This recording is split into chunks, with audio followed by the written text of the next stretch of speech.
Hello and welcome to episode 200 of Page One, the Writers Podcast. I'm Marco. I'm Tarek. And thanks for joining us on the podcast where we like to speak to writers of all kinds about their writing careers, find out how they got into the industry and try and get as many hints and tips from them as possible. And we have obviously reached a huge milestone, a milestone that we never thought we would reach, Tarek. 200 episodes. I genuinely, we started recording these a lot of time in your kitchen. Yeah, with various true. guests. Yeah. 200 episodes. No, it's an amazing achievement. I'm very proud to have gotten this far. Yeah, no, we've spoken to some authors that we would never have thought we would be able to speak to. Authors that I've personally admired, people like Scott Lynch, Joe Abercrombie, Ian Rankin, Joanne Harris. There's a whole list of authors and screenwriters as well. We've spoken to, Hollywood film directors. You spoke to, you love Wrath of Khan, and you spoke to. That was a dream moment. Exactly. Yeah, but things like that, where it's people whose books and games and comics we've enjoyed. To get a chance to sit down and chat with them for an hour and a half has been, it's been absolutely fantastic. And so, if this is the last episode, then that's fine because we've had a good time. Yeah, well, let's hope it's not the last episode. Also, I quit. Yeah, exactly. Let's hope it's not the last episode. It is, in fact. We've got a great episode for you today, which we'll tell you about in a moment. But before we do that, I did just want to tell people, regular listeners will have had a special short bonus episode last Friday, but I just wanted to remind people that as part of trying to grow this podcast, make it better, give more content to people of the sort that they're wanting, we have set up a Patreon as well. Now, for those of you that don't know what that is, it's just a website where you can go and you can support the pod. You can join for free and join our Discord, where we're hoping to build a community to talk online about writing, about the podcast, etc.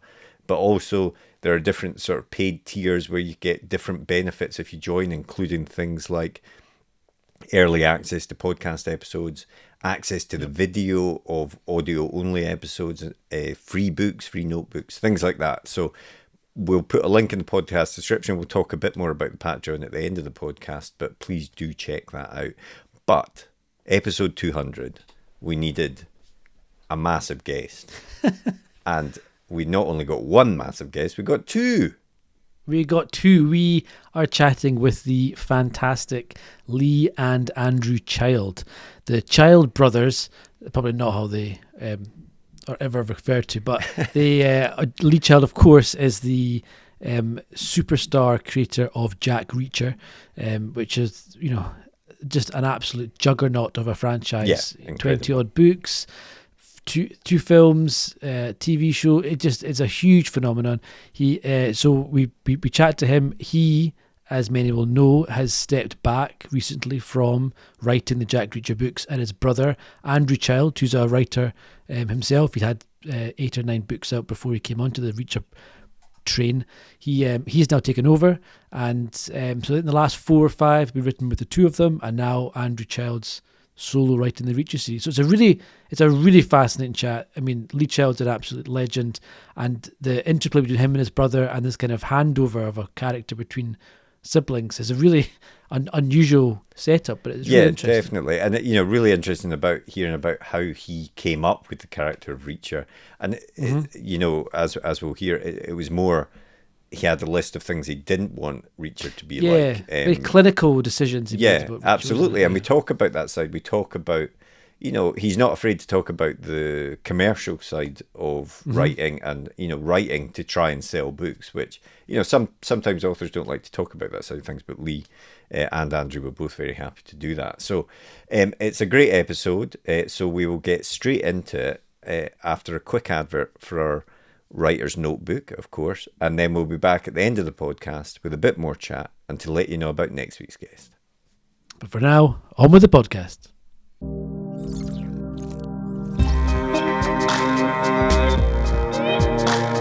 Did you always want to be a writer? Did both of you always have that writing bug? Lee, do you want to go first? The flippant answer to that is I never wanted to be a writer. No, I mean, I was a huge reader. I mean, literally immense reader. Read a book a day probably my whole life. But until I was around 35, I was completely incurious about how a book came into existence. I had no real concept of an author or a publisher. It was just a book was right there. What I really wanted to be was be in the Beatles.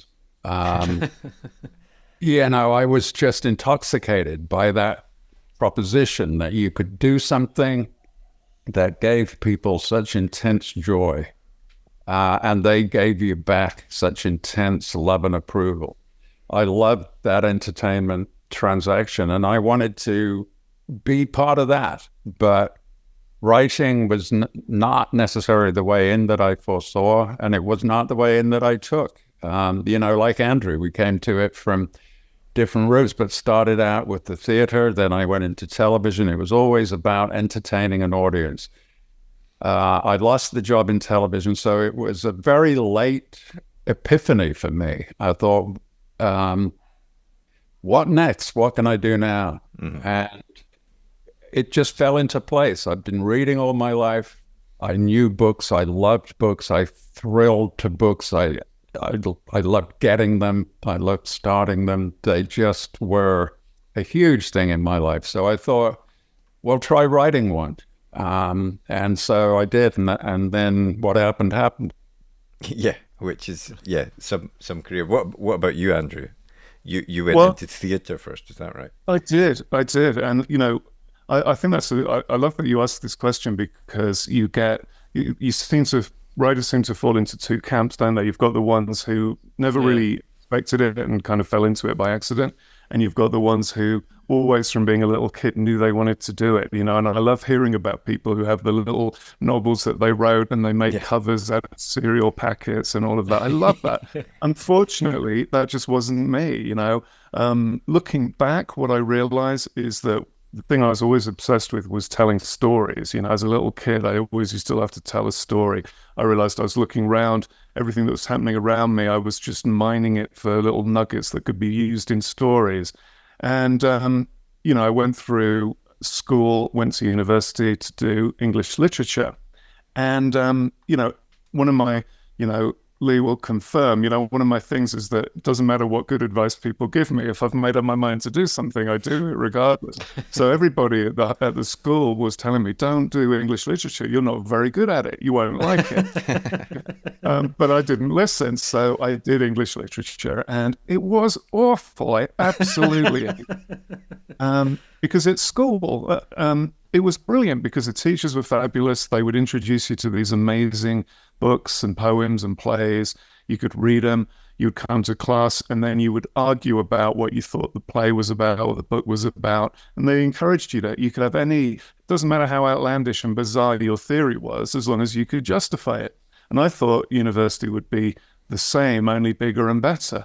But it turned out it was the opposite, because these teachers weren't, encouraging, nurturing teachers. These were people who had these international reputations, and they felt that if you disagreed with them, it wasn't just really cool because you could have an argument about it. They thought that you were, a cheeky, insubordinate, rude little. And so the people that did well were the ones that saw what the teachers had already said about whatever the book was, and then just regurgitated it. They all got firsts. Anybody that actually had an original thought was in trouble, to the point that I actually got thrown out of the class, one of the classes at one point, for disagreeing with the professor. He said to me, I am the world's leading authority on this subject, and I am telling you, this is how it is. And he said, either you apologize or you can leave. So, of course, I left. And, so it was a miserable experience. So I switched to, back in those days, it was very hard to change what you were studying. And the only way to make a dramatic change was to drop out and then come back the next year. And that would have caused problems. So I switched to English and drama, loved the drama side of it. We were just doing plays constantly, part of the course in the university theatre. We were lucky that the theatre was really good there. We had so much fun doing that. But at the end of the time, you know what it's like when you do something because there's an exam at the end. you can only do the parts that are required for the exam, even though you're saying, there's all this other stuff that's really interesting. That doesn't matter. You've just got to pass the exam. So 6 of us said at the end of it, well, why don't we set up our own theatre company? You know, before we get bogged down with the mortgages and the houses and all of that, let's just, you know, like scratch all these itches that we haven't had a chance to do. So we did that. We had a really, really great time. We achieved pretty much everything we set out to achieve. It took longer than we thought. It took maybe 2 years instead of 1 year. And at the end, we were all broke. So I needed a job. So, you know, this was, again, back before the internet, right? This was when you had to buy the Sunday Times and look in there as a special supplement with all the jobs in it. Yeah. So I was super scientific in my approach. What I did was I cut out all the adverts. I then organized them by starting salary, applied for the highest one, and by some miracle, it was with British Telecom. And, you know, by then you're kind of bogged down, aren't you? You know, you get sucked into the machine. And I thought it would be a temporary thing until I, you know, paid off my overdraft. But I wound up there for 15 years. And during that time, couldn't go to the theatre as much because I was always on the road. So I read more. Realized just by chance it was always crime fiction, spy fiction, that kind of stuff that I was reading. And then one day, the crux of it was I started reading this book that was, you know, it starts off as the perfect book. You cannot put it down. You will stay on the bus past your stop. You will not get off the train. You will stay up all night because you have to find out what happened. But the beginning, brilliant as it was, the end was the opposite. Absolutely dreadful. So disappointing. And I remember there was this moment when I was thinking, well, why did the author do that? He set up all of these potential outcomes, all of these amazing characters he could have played with, all of these subplots he could have. And once you start thinking that, you know, you get to that point where you think, well, you know, could I do it? And then, you know, there are these, somebody said to me once, the 2 saddest words in the English language are what if. And I didn't want to get to the end of an okay career and look back and say, yeah, it was okay, but what if I'd tried? Yeah. And, you know, by this point, Lee had already tried. So I thought, well, you know, if one of us can do it, maybe 2 of us can. Yeah, I was going to say, was there a bit of, I guess, inspiration or perhaps rivalry there when you saw him having the success? You thought, I'll give that a go. Well, not really rivalry. I mean, it was useful to have someone who could explain the process because, you know, let's face it, publishing isn't the most logical industry, is it? It doesn't do things in the way that you might expect if you've worked anywhere else. So it's useful to have somebody to say, all right, this is step 1, this is step 2, this is step 3. That was very useful. Beyond that, once I actually got published, it kind of worked the opposite way because then you had a lot of people, you'd bump into them at conferences and stuff, and you'd hear people mumbling and saying, well, you know, if your brother's lead child, I mean, how hard, you know, so, you know, it cut both ways. Lots of things helped, few things didn't. And Lee, you mentioned there that you started writing your Jack Reacher novels when you lost your job in television, and I think I'd read that you began writing each book on the anniversary of the day you started the first one after you lost your job. And I wondered, is that rhythm quite important to you, that kind of sense of organization and structure? Yeah, I think it's essential because, you know, the difficult thing to communicate about being a writer is that you've got to believe 2 things, but you've got to believe them each 100%. You don't believe it 50-50 and put half your attention on one and half your attention on the other. You got to believe them both wholeheartedly and give all your attention to both halves. And one half is that, yes, of course, writing is a creative art. It is a joy. It is part of a long intellectual tradition. It's all of those good things, the arts and academic stuff. Absolutely, that's what writing is. But it's also a job, and you've got to make a living. And to do that, you've got to produce the product. It's that simple. And when I was starting out, and I think still now, really, the ideal spacing is a book a year. So that it's liable from the reader's point of view. The reader has not forgotten who you are, and a year has built up a lot of anticipation for the next title. So 1 a year is great. So if you're going to publish 1 a year, obviously you've got to write 1 a year. And that is actually a commitment. You know, that is your work. And so I it wasn't a sentimental thing to always start on the anniversary of starting the first one. It was a purely practical thing. I'd got one done, now I got to get the next one done, and then one every year in the future.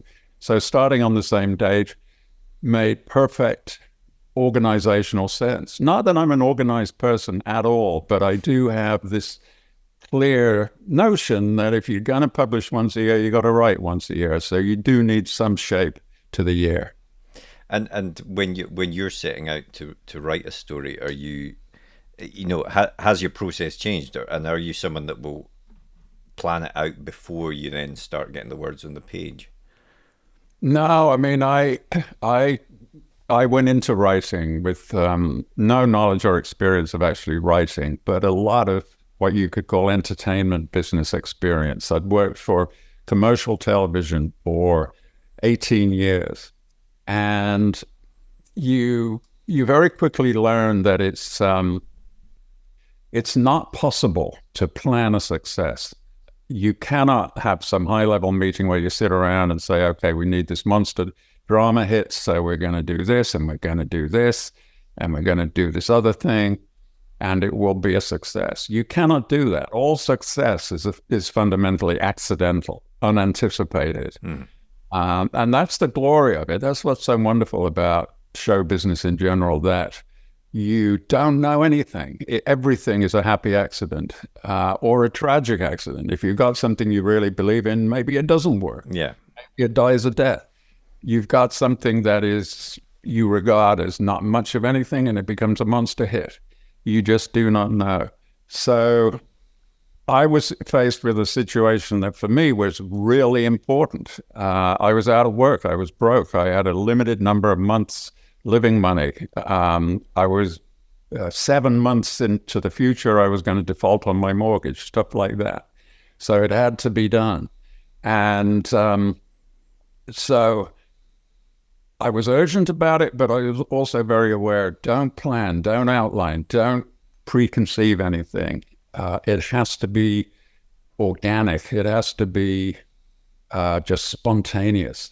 So never with any book, any of my books, have I ever had an outline. I've never had a plan. I've never been able to see very far at all. I literally just, every August I would find, oh, I've got no ideas. I'm washed up. It's all over. I've been found out. This is the end. Every August. And then toward the end of August, I start to have the glimmer of an idea for an opening scene. And by the end of August, it would be pretty firmed up. Maybe I'd even have a great opening line or two. And I would, on the 1st of September, just write them down and then think, okay, that's a great first line. Now what would be a great second line? And literally it goes on like that. 11,000 lines, I think, is about the average in my books. And it went on, just 11,000 separate decisions about what next. Wow. And I think that does make it fluent and spontaneous and as if it's really happening in front of the reader. You ask 10 writers how they do it, you get 47 different answers because everybody's so different. But I imagine, I look at some of my friends who do a year's research and then they do 6 months writing a long 300-page outline and then they write the book. I could not do that because, like Andrew said, it's about the story for me. And the medium is irrelevant. It's about the story. I want to get the story to the reader or the consumer of the story. And we have this very well set up thing where it's books and they read, and that's great. But it's about getting the story to the reader.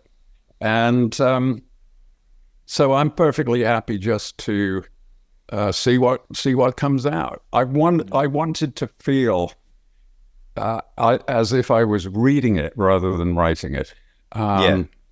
And that has informed everything that I do. Think about the reader. Think about me as a reader, not me as a writer.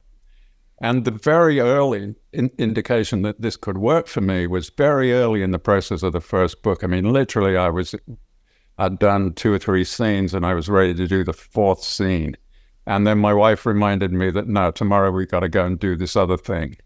I can't remember what it was. I seem to remember it was hauling giant bags of dog food home from the which I had to do because I'm the muscle in the family. And so she said that, and I remember feeling that jolt of disappointment, exactly the same as you feel when you've got to put down a great book to go and do something else. You know, it's a unique form of disappointment and irritation and annoyance. You want to stay in that world, want to find out what happens next. And I felt exactly the same thing as a writer. It wasn't that I had this great scene that I was ready to write down. I just wanted to see what would happen next as I sat there and made it up. And to be prevented from doing that gave me that irritation. And then I thought, that's actually pretty good. I'm feeling the same as a writer as I would feel as a reader. Yeah. And Andrew, your first novel, Even, came out in 2008. And what's your process been like? And has your process changed from then till now? Is it similar? Do you just kind of jump in both feet first and see what happens? Yeah, it's an interesting one because I think it has changed a bit over the years. It's sort of, in a way, it's gone full circle because with Even, I started exactly as Lee described. I had this picture of a guy walking in New York because at that point in time, I was kind of obsessed with getting somehow to be able to move to New York. So I had this idea of somebody walking along in New York, maybe in the seedy side of the city, cutting through an alleyway and finding a dead body. That was just the visual image that I had. That was the starting point, and I just went from there. Exactly as he's described. Well, what happens next? What happens next? And so I did that. With the books in that. It only ran for 3 books. I'd been happier if it had run longer, but for those ones, that's what I did. Then it changed of direction. I moved to a different publisher. They wanted me to do something else, so I did a standalone. And then after that, I did a series about a detective in Birmingham, Alabama, which was, partly, a little, fun for me because, we're from Birmingham, England. So I wanted to, I thought it'd be funny to, to switch to the other Birmingham.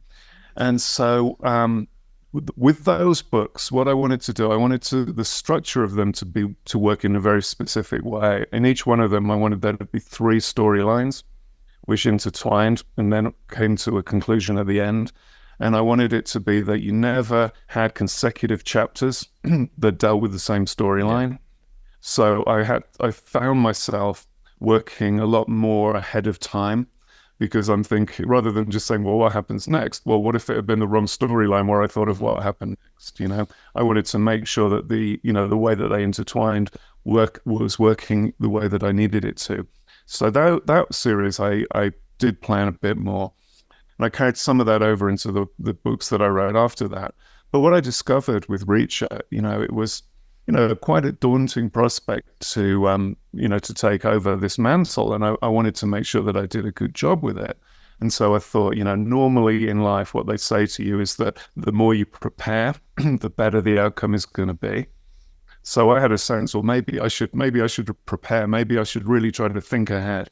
And what I discovered was every time I did that, it was a waste of time because, you would finish a scene, you'd think, haha, I'm ahead of the game here because I've planned the next one. And you know what? You realize, no, Reacher wouldn't have do that, or the villain wouldn't do that, or, there's something better that you hadn't thought of previously. So what I realized is, particularly for the Reacher books, it doesn't work to plan them. And I think there's a way in which, Lee was talking about how it's kind of exciting for the reader because it's really like it's happening. The Reacher books, they have quite a kind of confident style to them. And I think that if you are walking, say you're walking on a tightrope and there's no safety net, you have to be confident that you're going to reach the other side. You can't be tiptoeing along thinking, well, it doesn't matter, it doesn't matter if I fall off because there's a safety net. Well, if there isn't a safety net, you have to make damn sure that you don't fall off and you get to the other side. Yeah. And I think that kind of is reflected in the tone and the mood of the writing. Yeah. And let's talk Jack Reacher then. I mean, Lee, obviously he is an iconic figure now, but how much of him did you know when you began writing it? Did you have just a picture of this guy, or where did it start?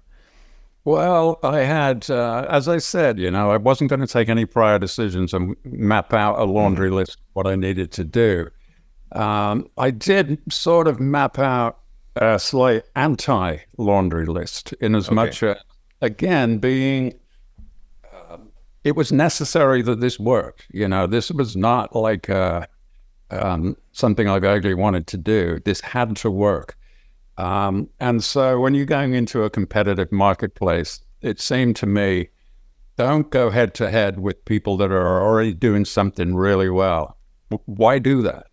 And I looked around, and as I said, been a big reader all my life, and there were very few strands or trends that I was unaware of, and very few new authors. I haunted bookstores. I wanted the new authors, and there were a couple that had just started out before me that were doing excellent stuff. And one in particular that I remember mentally referring to was Michael Connolly, who was starting out with the Bosch series. And previously in television, fundamentally, my talent was to know what the audience would like, to know how the audience would react. And I read Connolly's first couple, and I could see this guy's going to be a major success. People are going to love this. It is going to be a significant series. So I thought, well, don't do anything that he's doing, because why do that? Why go head to head with somebody you've already identified as really good? Why not find a different path? And on top of that, I was also interested in alienation and solitude. So it was pretty obvious to me that if you've got Harry Bosch is a cop with underlings, with superiors, with a fixed workplace, with fixed duties, and he's got a house, and he's got a family, and he's got neighbors and all that kind of thing. Everybody else was fundamentally doing the soap opera. And I have nothing bad to say about soap operas. It's an incredibly powerful narrative engine that we can see all around us. I worked for the company that made Coronation Street, which started in 1961, and it's still going. And soap opera audiences are smart and sophisticated. They can remember storylines from 4 weeks ago that they then join up to the future. Soap operas are great, but why compete head to head with people that were doing them so well? So I decided literally everything would be opposite. Hieronymus Bosch was like a fancy name, so I was going to find the plainest name. He had a job, my guy would have no job. He had a house, my guy would have no house. It was a kind of reaction against what else was happening that very conveniently enabled me to explore the alienation of a person that just wanders around, loving solitude, feeling lonely, that the fundamental conflicts that you get in that life. So so there was that amount of preconception, I suppose. After that, it was a question of just metaphorically closing my eyes and writing and seeing what came out. And Reacher is what came out. And then, of course, retrospectively, you can start figuring it out when you're secure in the character and the method. Some books down the track, you can start figuring out, why is this guy working? And he's working because he was not an invention. He is the classic loner, the mysterious stranger, the knight errant that has shown up at practically every stage of our storytelling history, going back not just hundreds of years, but really thousands of years. This character has always been around. And so you ask yourself the basic question, why is he still around? Why has this character repeated in different versions for thousands of years? And the only answer can be because people crave that character. They either want to be that character or they want that character's help in their lives. And so they return to it over and over again. So retrospectively, I could see why it was working, but it was super important at the time to just do it instinctively. I mean, I definitely felt like, to me, reading the books like this, it was a kind of throwback to kind of stories you'd see in the 70s and 80s, those kind of hard-boiled, violent, lone man coming to town to solve a problem. And I wondered, what kind of stuff did you guys read? Was that kind of stuff that you guys enjoyed watching and reading, those kind of stories? Well, yeah, I mean, there's a large age gap between me and Andrew, but one fascinating thing that has made the handover possible is that we're on exactly the same wavelength with books. It's a miracle, really, if anybody has ever read the same book, because there are so many books around that what are the odds of people having read the same book? And certainly Andrew's read books that I haven't, and vice versa, but the core of our reading has been similar. And he's the kind of guy I can say, we talk about some old title, let's say an Alistair MacLean, and I can say, I wasn't quite sure about that, and I know that he knows what I'm talking about. So I started out with all the usual things. I'm not one of those pretentious writers who says, I was reading Dostoevsky when I was 7. I was reading Enid Blyton when I was 7, and Biggles, and by this sort of 9 or 10, I was reading Alistair MacLean, and absolutely that mainstream track. I would say probably of my first influences, Alistair MacLean would be the first big influence I had. He was everywhere during my childhood. My dad had a couple of old paperbacks on the shelf. There was the full set at the library. Everybody's dad had read one or two. He was a huge figure, and he really was my first influence. And strangely enough, he was mine as well, but for a completely different reason. Because by the time I was of an age to be thinking about reading that kind of thing, he wasn't as prevalent anymore because a few years had passed and the spotlight had shifted to newer authors. But I had this bizarre experience at school. School in the 1970s. The school I went to had this idea that if the teachers marked the kids' work, that was in some way elitist and very bad, because if you didn't get a very good mark, you might be unhappy, and that couldn't be allowed. So they set work for you to do, but they wouldn't mark it. And I felt that this was like a fundamental betrayal. I felt that if I'm going to make the effort to do the work, the teacher can make the effort to mark the work. I don't see why I should be the one doing everything. And the teacher literally sat at his desk all day reading a newspaper. He would set us projects to do, which he wouldn't mark. So I did the first one. He didn't mark it, and I thought, no more of that. So I would bring books to school and just read under the desk. And normally, he would get up every half hour or something and wander around the classroom to see who wasn't working. And normally, you had a pretty decent sixth sense. I could pick up on when he was coming, so I pretend to be doing something. But one day I was reading Watership Down. Do you remember that book? With the rabbits. Yeah. And brutally it just sad. it just completely grabbed me to the point that I didn't notice that he was creeping up on me. So he caught me, he grabbed the book, and he looked at it, and he was so disdainful. First of all, he said that it was a book for babies. It wasn't a book that I think I was 10 or something. You shouldn't be reading this book. Then he came up with this bizarre statement. He said, "So you think you're a good reader, do you? Well, he says, I tell you, you're not a good reader. You're not a good reader unless you can pick up any book off any shelf and read it without thinking."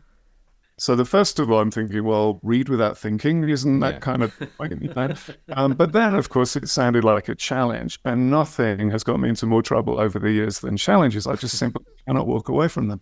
So I got home that afternoon, went to our father's bookshelf, and he said, any books. I closed my eyes, pulled one off the shelf, and it was Ice Station Zebra by Alistair MacLean. And so I thought, at this point, there's like a little bit of doubt is creeping in, because I'm like, well, oh my God, what if he was right? What if I can't read this book? What if it's too hard? So I start reading it, and it just, I don't know if you're familiar with that book, but it's first person. The narrator is trying to get a ride on an American nuclear submarine that's docked at Holy Loch in Scotland. And he talks his way onto the submarine, and you're completely convinced by his explanation, as is the captain of the submarine, else he wouldn't have got on.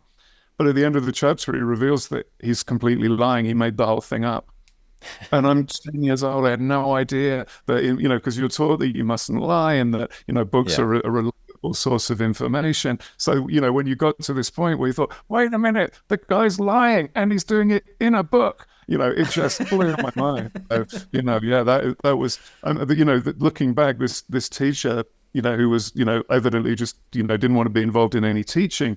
he actually, in a way, was one of the biggest influences in getting to the point now where my whole life revolves around books, which is kind of funny. Yeah, indeed. And Lee, just going back to what you were saying about how you came to Reacher and the sort of not the list about him, but the anti-list, which definitely had, you said this had to work, so you had an eye on the commercial side of things, which in a way is refreshing to hear from, a lot of aspiring authors and stuff will say they do it for the love of writing and, I just want to write my story and stuff. But there is a commercial side to this if you want to be a published author as well, and you need to have that thought in your mind. And I think I'm right in saying that you've always had that at the forefront. I think you gave Reacher a French parent to try and appeal more to French readers and things like that. I mean, how important is that, do you think, to making a living out of writing, I guess? The French mother thing probably went nowhere, because I had heard, I was entering the whole thing with very patchy, partial misinformation. And I'd heard that French are notoriously closed to external imports for fiction. So I thought, well, I'll give him a French mother, because I wanted to emphasize his rootlessness, his international background. So I thought a foreign mother made perfect sense. And I thought, oh, no, I'll make a French so that at least they'll buy them in France. And actually, that was the hugest failure of my entire career. I sell for shit in France. Oh, really? I've had long explanations from French publishers about it, how it's very genre categorized in France. The policier, which would be the employed detective type of books, and they love Westerns and they love this and that, but somehow Reacher falls between all the cracks. But I can't get arrested in France, so that particular strategy did not work at all. But in general, yeah, there's nothing to be ashamed about. It's a commercial thing. It's about achieving a readership, and the size of your readership is up to you. There are plenty of authors who, especially literary types, who are they've got a university job probably, and if they sell 5,000 or 6,000 copies of a novel, that's great for them, and they're satisfied and they're happy. But if you're trying to make a living, the problem is, I remember talking to my agent very early on when I first got an agent, and at a very introductory conversation, he said, "How much do you need? How much do you want?" And I told him the salary in my old job that I'd just lost. And I said, "I need to replace this, basically." And he said, "I can't do that," which was initially not very encouraging. Yeah. He said, "You can't aim for that. You'll either get less or you'll get more. There is no middle." And in that first attempt. So I said, "Well, I'll have more then. Thanks." And so, the ambition was there from the agent too, but it's not just about making a living and the money. It's about proving the concept. It's about actually doing what you do. That old saying, if a tree falls in the forest, or my version of that is, if a man speaks in a forest and his wife is not there to hear him, is he still wrong? So there's no point in writing a book or putting on a show or a play if nobody's going to watch it. And it used to really annoy me back in the 70s, where there was a huge burst of experimental theater that I was sometimes participating in, and nobody would come. And the people would take that as a badge of honor. We're so advanced. We're so out there. We're so ahead of the curve. But to me, that was bullshit. If you put on a show and nobody watches it, you haven't really put on a show. And it's the same thing with a story. If you tell a story and nobody listens, then you haven't really told a story. So the audience is not just important commercially, it's important as half of the transaction. Yeah. Yeah, and I mean, I think there's often a sense of if you even dare to mention the fact that you need to make a living, and this is your job. The idea that anything involving money being attached to it is tawdry and unacceptable. But I think there's another aspect to it, which is that, if you were doing it as a hobby, that is completely fine. But if you're doing it for a living, if it is your job, there is a satisfaction, a personal satisfaction that comes from knowing that you have done that job as well as you're capable of doing it. And, that is tied into, if does the product sell? Well, it'll only sell if it's a good product. How do you get a good product? Well, you work your ass off to make it as good as you possibly can make it. And I think, obviously, when a book comes out, you want it to be commercially successful, but you also need, before any of that, to be able to look back and say, based on the amount of time I had and the amount of talent I have, I could not have done better. People might hate the book, it might not sell, it might get awful reviews, but I did the best I could do. That's for me. When that final, the final word is written and the email goes off to the editor, I have to be able to say to myself, despite what anyone else might think of it, I know that I did the best that I could do. Because and I think that ties into the fact that it is a job, and doing the job well leads hopefully to some form of success. Yeah, and one question that I did want to ask actually is that I heard a story that may be apocryphal, Lee, so you can correct me if I'm wrong here. But someone said, talking about sort of working with editors, and there's that stage obviously of getting the notes back from the editor and stuff like that.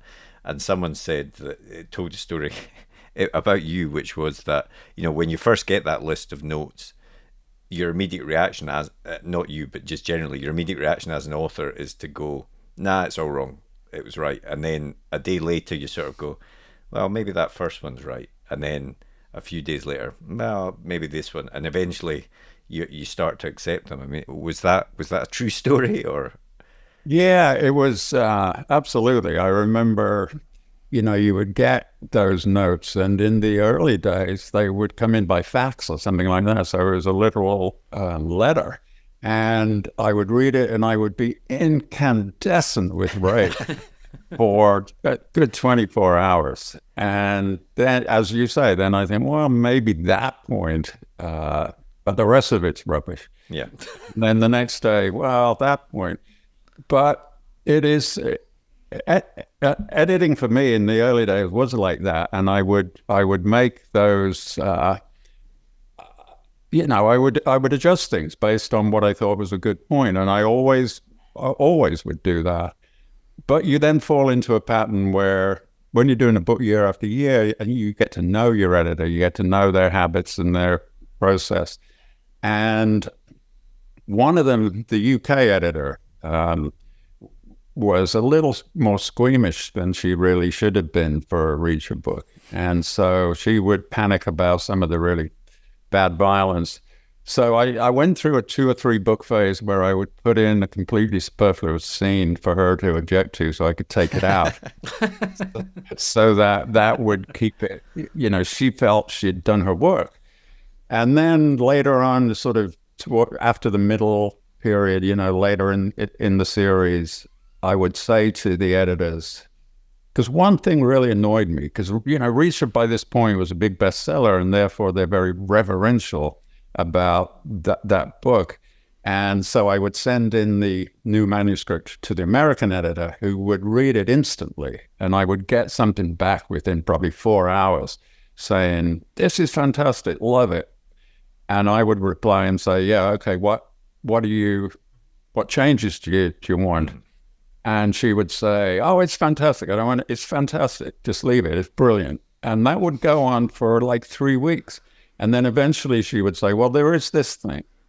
And I resented that because it had wasted 3 weeks. We could have fixed it already.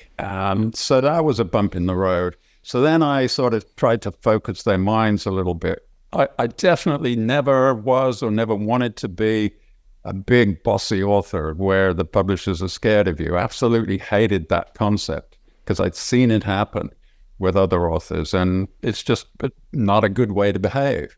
So I was always prepared to be super cooperative and humble about it, but I needed efficiency. So I eventually introduced a rule where I said you can make 3 points and I will look at one of them.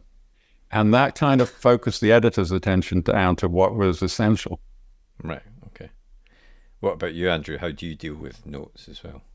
Yeah, I mean, very similar. I mean, yeah, the first 24 hours, I mean, Tasha, like, she goes into hiding, I think, when she knows the editorial letter is coming, because, yeah, absolute, craziness to start off with. But, I've often found it, I think it's an interesting, it's super useful to have, if you're writing a book where you are intending certain things to be a surprise, they're obviously not a surprise to you because you know what happens and you put it there in the first place. So it's very useful to have somebody who can say, that was too obscure, it jumped out of nowhere, you need to signal it a bit more, or no, it was too obvious that it was coming. So that, it's confirmation as to whether the surprises and the twists and things, I think, are very cool. And also you want the book to be accessible to as many people as possible. So if there's something that makes total sense to you but doesn't necessarily make sense to anybody else, you need to know about that as soon as possible. But I have, over the years, I've had weird experiences where I've had certain books where I've been thinking, no, this book is the way I want it to be, and the editors have wanted changes. And then I've had other ones where I'm like, I can tell there's something wrong with this. I know it's not working the way I need it to work yet. And the editors are like, no, it's totally fine. You don't need to change it. And I'm like, no, but I do. It's not right yet. So, it is a funny process. And I wanted to ask you guys about your process, because, your recent collaborative process, because Andrew, as everyone will be aware, you've now joined the kind of Reacher train in the last few years. Lee's stepping down after writing, I think, 24 novels plus all the short stories, and you're coming in to take over, which is a really kind of unusual setup, like a brother passing the torch to another one. And I kind of wondered, how did that come about? And also, what was it like? Because you guys wrote a few novels together as a pair. What was that like, working as a pair? What was the process there? Was it the same, or was it fun? It was a short conversation about the process, because there really isn't a process. It's just about what would Reacher do with whatever is set up for him on the page. And so for the first collaboration, we did have a blank page discussion, essentially. I had one thing on my mind in particular, which was that Reacher was grotesquely behind the curve in terms of technology. And personally, I think it's good to have your main character somewhat behind the curve, because then each reader does not feel inadequate in comparison. They might even feel a little superior, and that's a good thing too. But Reacher had fallen decades behind, to the point where it was no longer a kind of cute aspect of his character. It was more like a disability. So that was my point to Andrew. I said, look, there's one thing we have to do, which is drag him a little bit into the future, at least, with technology. And that's all that I said. And Andrew said in turn, well, what I want to do, because here's the thing, this was not me sitting down and saying to Andrew, look, there's this guy called Reacher, and this is what he does. It wasn't like that, because Andrew had been involved since day zero, effectively. As I said, we read the same stuff. And Andrew is the only thriller reader whose judgment I would trust.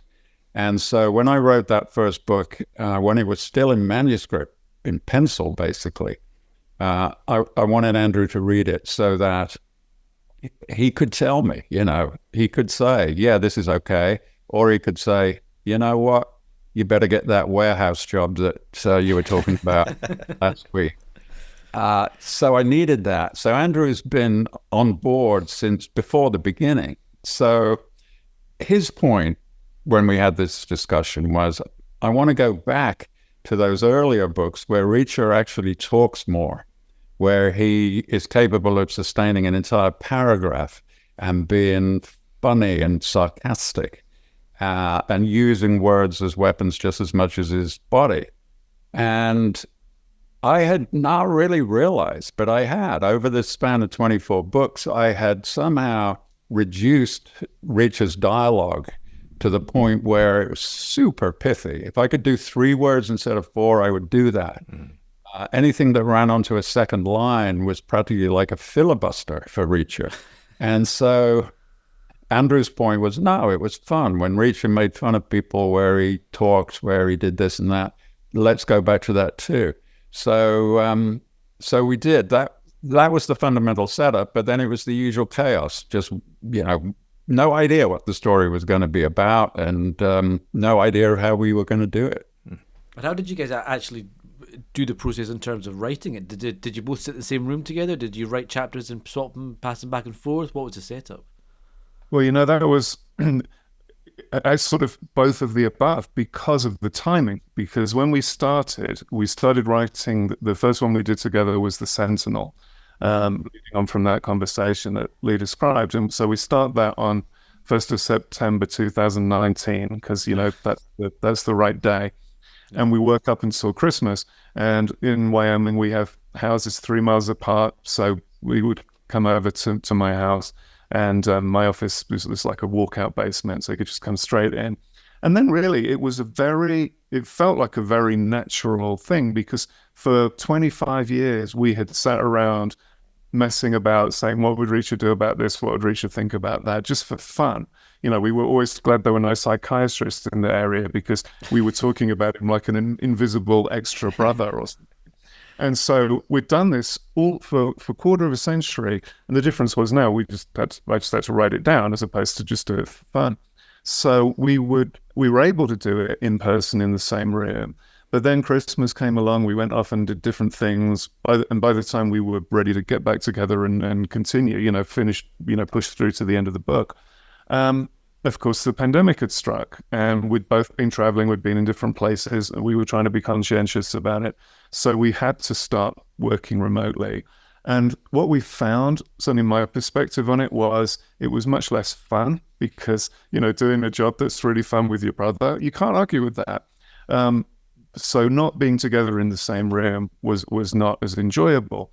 But I think in terms of the process, it was much more realistic and much more efficient, because when we would get together in my office, and say you'd written something the night before, you just can't help it. The other person walks in and you say, right, this is what I've done.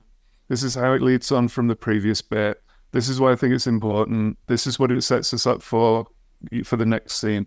Can't help but do that. And once you've done it, the other person can't unhear it. Mm-hmm. So when they're reading those words, they're doing it based on what they've just heard. And obviously a reader, when they buy the book or get it from the library, they don't have you sitting on their shoulder whispering in their ear. And so the words aren't standing on their own, they're being supported by their explanation. And so once we got to just emailing it back and forth, we were in the same boat as the reader was. All you had was the words on the page, and either those words were good enough or they weren't. And it was much quicker and easier for us to determine, no, this isn't working, it has to be changed, or yes, it's fine, move on. So the process began the one way, and then with the intervention of the pandemic, it changed.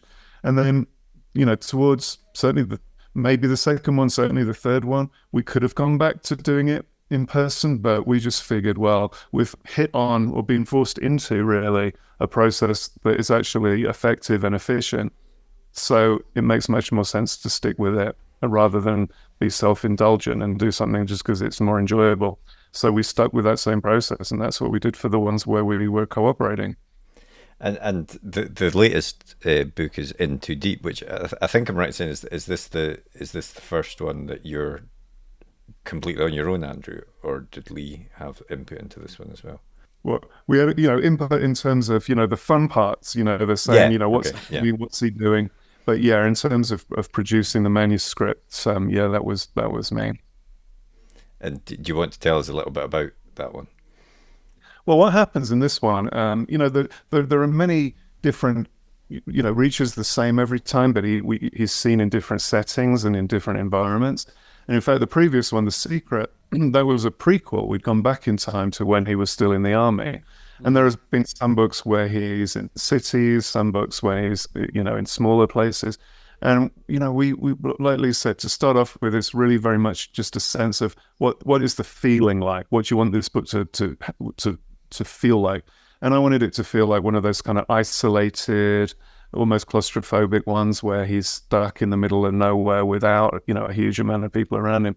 So what happens in this book is it opens with Reacher waking up. He's been knocked unconscious. He wakes up and he finds himself strapped to a table in a darkened room. No idea how he got there. No idea what happened. And it turns out that he'd been hitchhiking in a car, and the car had an accident. And the driver of the car was dead. And the people who this guy worked with thought that Reacher was in some way responsible for this, and so had basically brought him back to their base in order to be able to interrogate him and questioning him. And of course, if you're the kind of person who manacles Reacher to a table, fair to say that your future is not going to be very bright. So we had a lot of fun with, Reacher obviously immediately escapes and then sets about dealing with these guys. Nice. Yeah, he's giving me too much credit there. I mean, it was, and it was a bit like the second book we did together, where Andrew sort of preempted the process a little bit by secretly writing the first chapter and just emailing it to me. And his point about all you get is the words on the page. That's all anybody's ever going to see. And so he did that ahead of time, and it was a fantastic first chapter. So yeah, he took control really at that point. And this In Too Deep, I loved the setup of it, because the problem with Reacher is, how do you get him involved? Yeah. He's got no official standing anywhere. He's not a detective. He's not federal. He's not nothing. He's just a guy.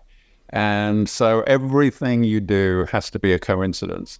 And the reader, generally speaking, gives you a free pass. He's in the wrong place at the wrong time.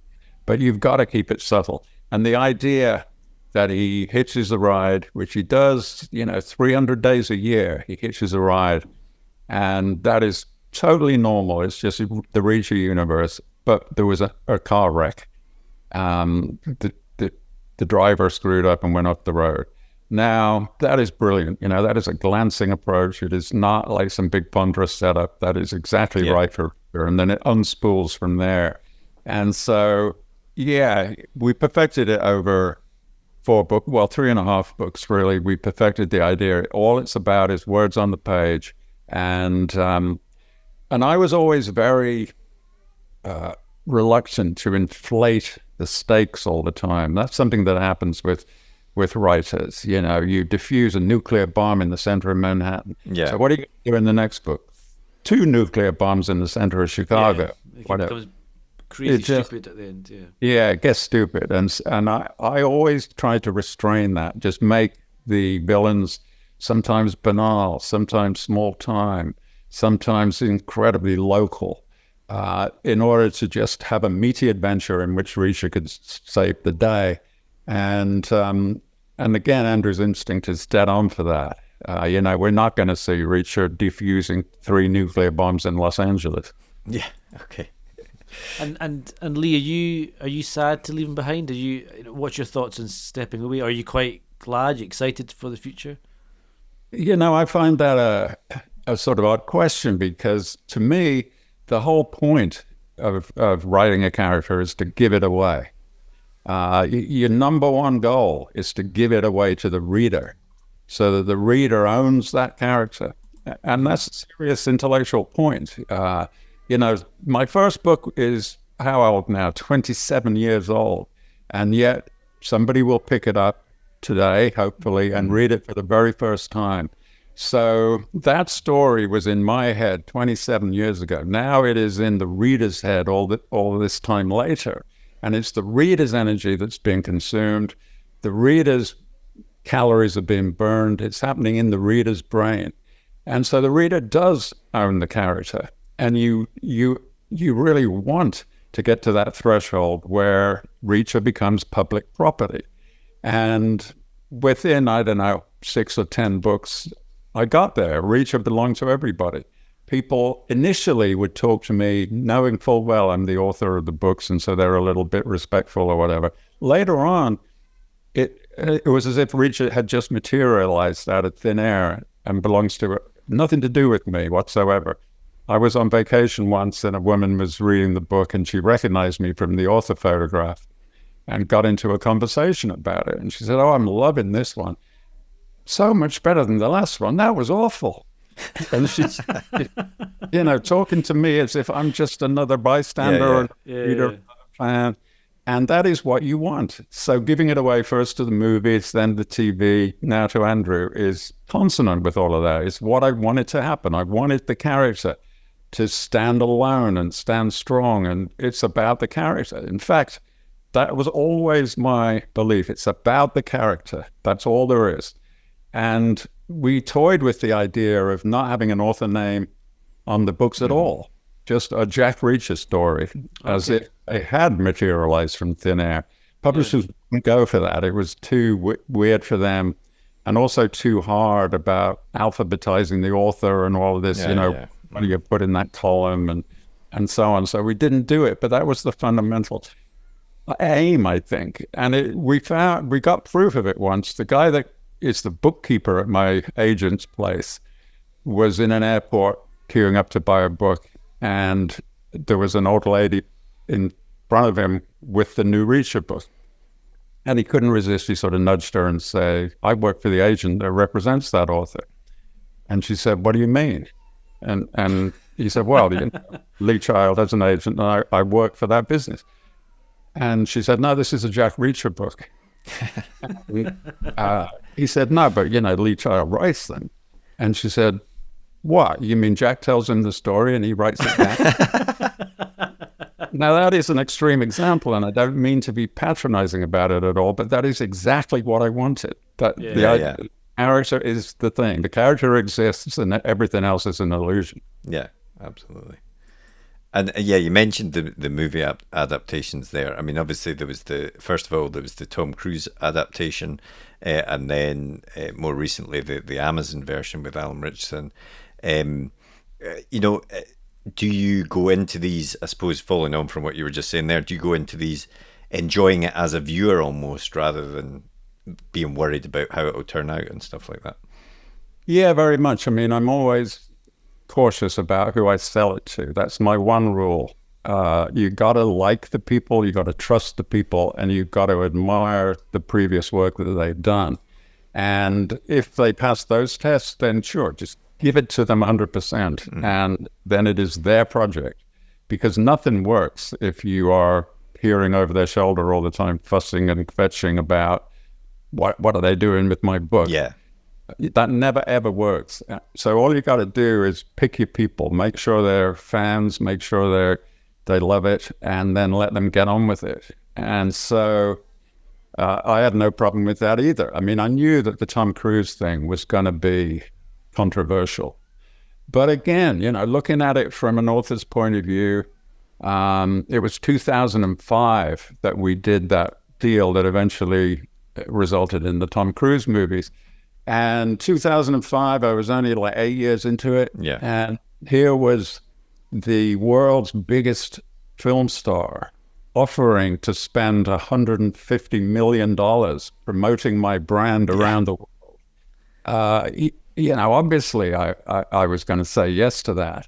And what interested me, actually, the difference between film and TV, the films had massive effects on book sales globally. Massive, and the TV has very little. It seems to be a completely different demographic or completely different result in terms of promoting books. Even though, certainly from the reader reaction, what you read is that people, readers of the book say, "Oh, the Amazon version, he's much more like Jack Reacher, how I think of him, etc., etc." But it's not having the effect on the book sales, because it's maybe bringing people that already know the character and not I think, to as wide an audience. Time has passed and more people have already known the books. I think it's also a slight result of the very expansive running time you've got in a TV season. It feels much more like the complete story. Whereas it's possible to imagine somebody watching the movie with about 90 minutes of content, and they take that to be like a taster. Yeah. And so they think, okay, I'll go and get the full deal. whereas TV looks like the full deal from the start. Mm-hmm. And Andrew, what's your thoughts going forward? I mean, how far do you have like a kind of end goal in mind in terms of how many books you want to write, or is it a case of just I'll write them as long as the readers are there to read them? No, you hit the nail on the head. Yeah, I mean, I'm loving it, and I'd love to keep going as long as possible. So as long as readers are enjoying reading them, I'm going to do my best to keep on writing them. Nice. Excellent. And Lee, I think I'm right in saying that your short story book, which is not Jack Reacher related, is out on Wednesday, as we record this episode anyway. Is that right? And that's are you enjoying exploring non-Reacher stories now? Well, yeah, I mean, it's a book of short stories that some of them are 20 years old. They're the short stories I've done that don't involve Reacher, because that's already been done in a separate volume. To me, short stories were always an odd thing. I was so naive when I went into it. I thought you wrote novels, and then the very first thing that happened, you write a novel, it gets some measure of success or respect. Somebody asks you for a short story. And to me, that felt like, you're a baseball player, you've had a great season, so somebody asks you to start playing basketball. It felt like it's a different skill. Yeah. Uh-huh. And so I had this really strange blind spot in my head that, that you don't get any money out of short stories. It's not like somebody's paying you a big advance for it. You either give it away because it's a charity thing or in support of a writers' organization or whatever, or you get a nominal fee, £200 or something like that. So, and in my showbiz brain, if you're not getting money, that means nobody's watching it. And so I was under the illusion that I was doing these short stories and they would never be read. So I could do whatever I wanted. And it was fantastically liberating. Not that in any way I ever resented being stuck with Reacher. I loved it. I had a great time. But the chance just to flex your muscles and do something different, be a different person, different time of history, different nationality. You could be a bit of a loser. You could be a weakling. You could just explore anything. And so I enjoyed doing the short stories, but never paid them much mind at all. And then somebody said, why don't we do a collection of them? And I'm like, are you sure? These things? And they really wanted to do it. So yeah, there they are. Brilliant. Nice. And going forward, what are your writing plans going forward? Mine? I want to be retired. I just, a seminal day in my life was when I was starting primary school and, wrestling with reading, writing, arithmetic, all that kind of stuff. And at the same time, my grandfather was retiring. And I did not know what that word meant at the age of 5. So I said to my mother, what does that mean? And she said, well, it means he's not going to do any work anymore. He's just going to stay home and do what he wants. And there was me, reading. I thought, damn, that sounds pretty good. So in a way, I think it's a very British thing too, that it's 3 phases in your life. You go to school for a bit, you work for a very long time, and then you retire, which is a specific thing. And so I want to enjoy that. Nice. So hopefully I won't be doing anything at all. I'll just be like my granddad, being at home, doing whatever he wants. Sounds good. And Andrew, you've got the Reacher books coming down the line. I mean, would you want to write other things as well, or are you just solely focused on Reacher at the moment? Well, at the moment, I'm solely focused on Reacher because it's more than a full-time job. I mean, if I could somehow create more hours in the day, I'd like to write more of the books in the series I was doing, before coming on board with Lee. That would be very fun to do. So that's definitely something I've got in the back of my mind, but I haven't figured out the logistics yet of how to actually do that and also have time to eat and sleep. So maybe one day if I can make it happen, I'd like to do more of the Paul McGrath janitor books as well. Brilliant. Well, those were the main questions that we had for you both, but we always like to end the podcast very quickly asking the same questions of our guests. The first of which is, what was the last book that you both read? We'll start with Andrew. Well, I don't know if I'm allowed to say this. The last book I read was actually the manuscript, because my wife Tasha Alexander writes historical mysteries, and I just read the manuscript for her book that's coming out next year. So bit of a cheat, maybe, but it counts. No, It it's counts. good. Yeah. What about you, Lee? I'm in the middle of a book called "Living the Beatles Legend" by a guy called Kenneth Womack, and it's about Mal Evans, their first and long-time roadie. Yeah. Partly because I love the Beatles, but also partly because I love the way that I'm old enough now that serious retrospective histories can happen about periods I remember very well. And I remember what I was doing literally on certain days. And then later on, you find out what else was happening. And I find that somehow fascinating. Like, I remember my 7th birthday. I was at my grandma's in Yorkshire. And the day before my 7th birthday, over in Liverpool, a little guy called Raymond Jones walked into a record store and asked for a record where the backing band was an obscure local group called the Beatles. I remember that happened the day before my 7th birthday. The day after my 7th birthday, while I was still in Yorkshire with my grandma, the Soviet Union tested the biggest hydrogen bomb explosion ever recorded in history. Probably was more powerful than all the munitions ever used in all of history before it. And so you start to piece together, you remember your own life, but you see how everything else fits around it now. Yeah. And what about the last film that you both watched? What was that, Andrew? last film I watched was that movie Ferrari. Oh yeah, the Michael Mann Adam Driver. Yeah, I'm kind of obsessed with the era of motor racing in the late 50s, 60s, early 70s. It's not. I don't find it as interesting now because it's more like computers on wheels. Yeah. I love that era when it was all about the stories that you read about John Cooper welding two halves of two wrecked cars together and coming up with the first ever car where the engine is behind the driver instead of in front. And Ferrari himself saw that car and said it was ridiculous because he said the ox pulls the cart, it doesn't push the cart. And then when the Cooper cars won all of the races, then all of a sudden the next season, suddenly Ferrari's got his engines in the back. And so, that era where, just an inspired individual, a maverick genius could not only exist, but thrive. There's a story about where John Cooper was racing his own cars. And one day he was in a race in Brighton or somewhere up against Alec Isagonis, who was also driving the car that he'd invented. So you've got Cooper and the guy that invented the Mini competing against each other in the same race. That era where, obviously ridiculously dangerous, people being kicked right and left. And actually, that was one of the fun.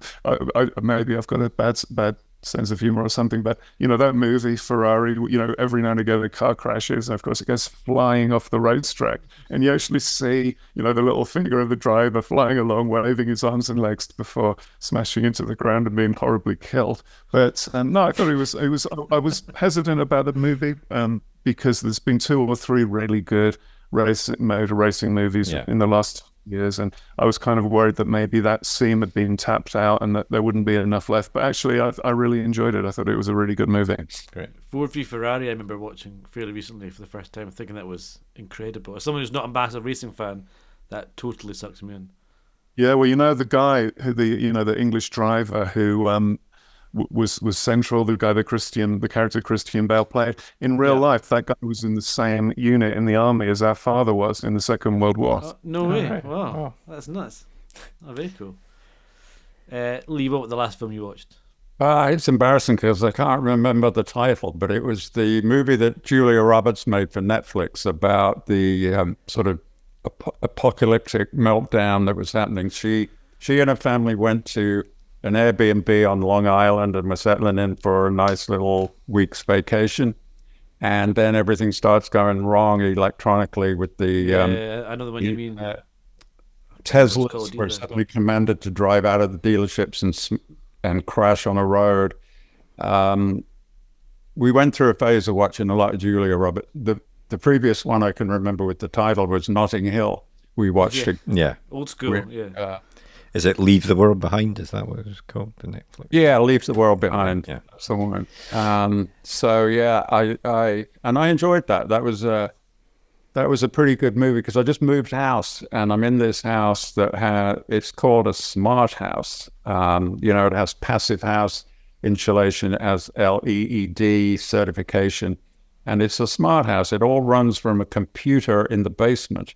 Wow. And that to me is science fiction. And I've had to have people around and I say, look, I know this is a smart house, but I'm a dumb owner. So it's like, lastly, what about the last TV show that you watched or are watching at the moment, Andrew? So the last TV show I watched was the Blacklist with James Spader. Oh yeah. Uh-huh. Yeah. I enjoyed that show quite. It's a ridiculous show, but you could watch him read the phone book. He's just incredible. Exactly. Yeah, that's exactly right. You're right. I mean, the premise of it is ridiculous. The setup. Why he wants this particular FBI agent to be the only one he'll deal with. Yeah. Doesn't take a genius to figure that one out. But it's actually, it's enjoyable. And as you say, mainly because he is just such a charismatic actor. He's brilliant. Yeah. And Lee, what about you?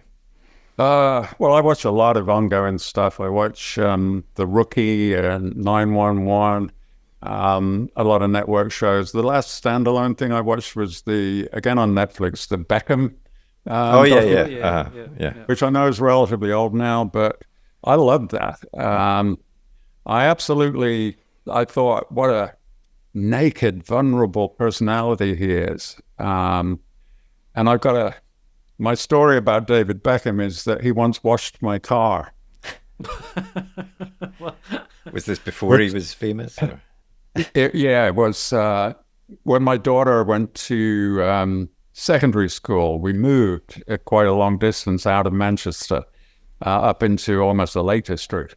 And she started her secondary school and fell in with a bunch of friends. And obviously, being a concerned father, I wanted her to have this group of friends. And I got this message from them: do I know where Manchester United train? Because they knew I worked in Manchester. Yeah. The further away you get from Manchester, the more passionate the United fans are. And so I said, sure, I know where they train, because ITV always had a very strong relationship with the local football club, before Sky and before the Premier League, very, very integrated. So I said, sure. And it was the Cliff back then. So they said, will you take us down to watch training?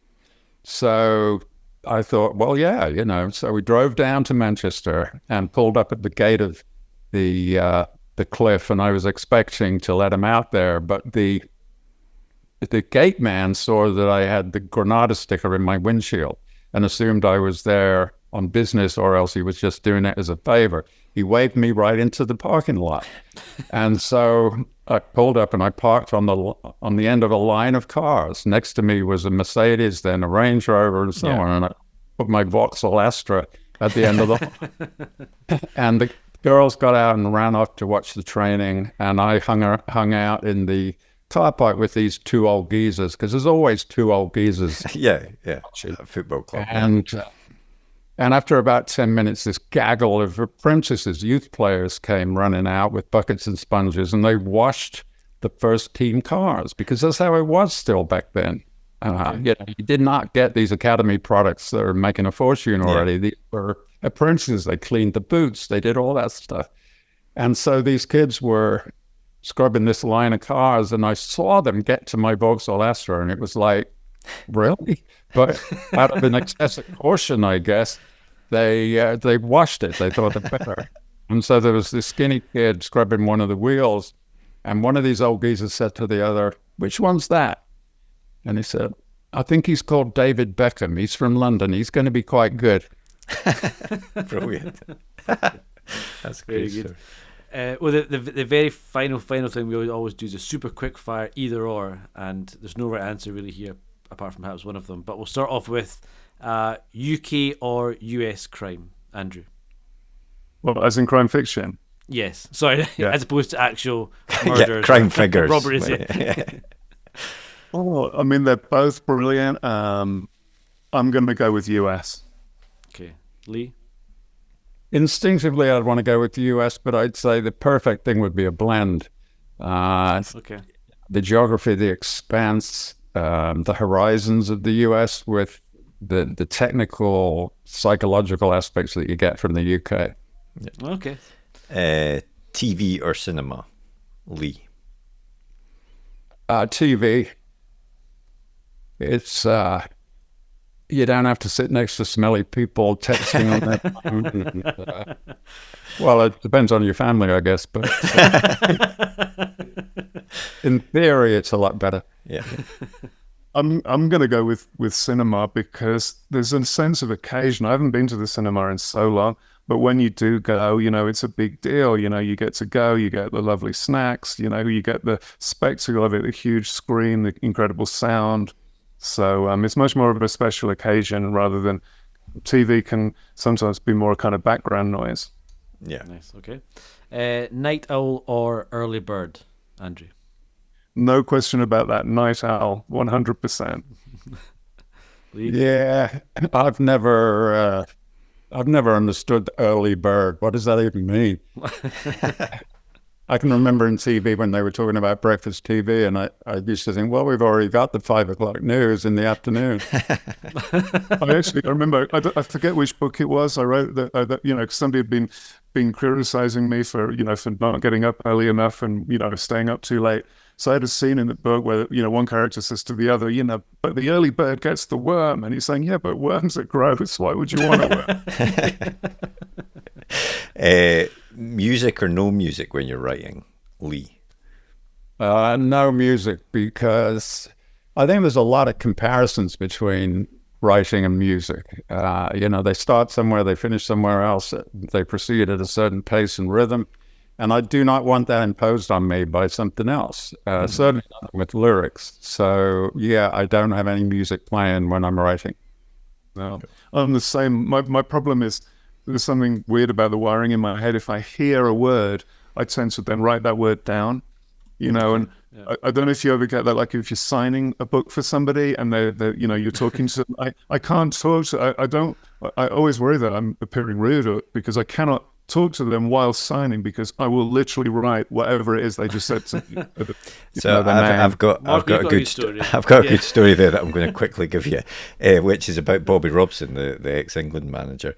Which is someone went up to get their book signed by him, and as he was signing, the guy that was getting the book signed said, "Oh, you must have been doing loads of these, Bobby." And he said, "Oh, millions, lad. Yeah, there you go."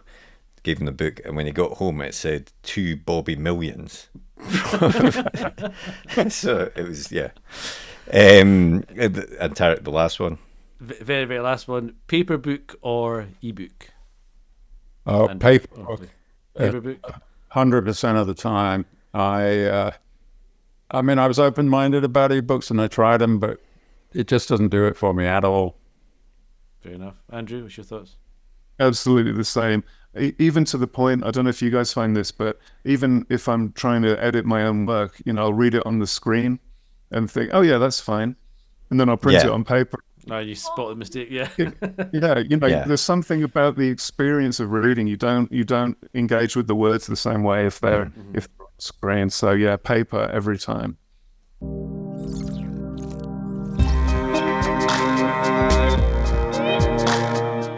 Well, thanks very much to Lee and Andrew for talking to us today. It was amazing being able to speak to someone of that caliber. That truly a worldwide phenomenon, really. And I thought it was really interesting what he was saying about Richard.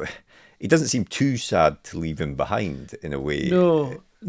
Interesting points about wanting to give. What did you say about IP? Whenever you create an IP like he that, wanted to give it to the readers ultimately. Yeah. It becomes theirs after a while, I guess. Yeah, so. I suppose when you create something like that, it becomes bigger than you, doesn't it? It becomes this. I mean, Reacher is bigger than one. It's a phenomenon. So I suppose maybe it's easier to step away from something when it's that big, as opposed to a little personal thing. I don't know, but and yeah, I mean, Andrew didn't say he felt under pressure now, but it must be a bit of pressure to carry that character on, obviously. But they've obviously been doing this sort of transition period, which I think was a good idea as well, to carry on from Lee to Andrew. So yeah, obviously I think Reacher's going to continue on and on and on. So you can pick up the latest Reacher book, In Too Deep, which is, as we've discussed, Andrew's first solo effort, really. Yeah, that's right. And Lee's book of short stories as well is out now,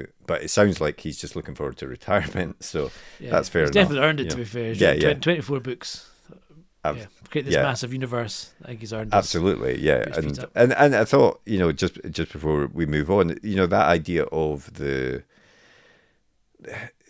when he was coming up with the character, to come up with a list of things that he didn't want him to be. He looked at Michael Connelly and Bosch, and he was like, that's successful, so I'll make Reacher the opposite in many ways of this character. I mean, it almost feels like the antithesis of creating a story or a plot. It's like, well, rather than going down the where do I want to take this character, what do I want to do with them, what the possibilities are endless. It's almost like, no, let's cut off the stuff we don't want, and what we're left with, that's a story, or that's a character. And it's something I've never thought about doing that before, that kind of backwards. But I suppose in either creation thing, I suppose the important thing was that he was honing a space for that character to grow, and the type of story he wanted to tell. So, and I suppose you're always thinking about not wanting to do what other people have done, and not and trying to find something original and unique. And I suppose that's probably the simplest way of doing it, isn't it? Just like, what's been done, don't do that.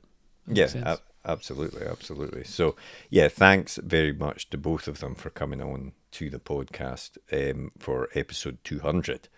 But episode 201 is coming up, and we have another great guest. This man right here, David Goodman. A Reluctant Spy is his debut novel, and we chat with him about. He's got a few to catch up with Lee. Yeah, he's got that's right. Although he does also have a number of short stories to his name already. Successful short story writer. Successful short stories, debut spy novel. We talk about what it's like being a debut author. His path, again, someone who kind of on the surface might be seen as a great success, overnight success, but his journey to get to this book has been convoluted. He's had a couple of false starts, like pretty much every author has. So it's a really, really good chat about a new and exciting author.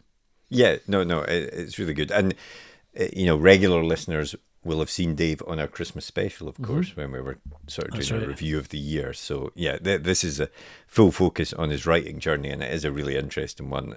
He's a guy that is, very focused, very determined, and very has a good routine in his writing and stuff. So we talk all about that as well. So please do tune in for that one.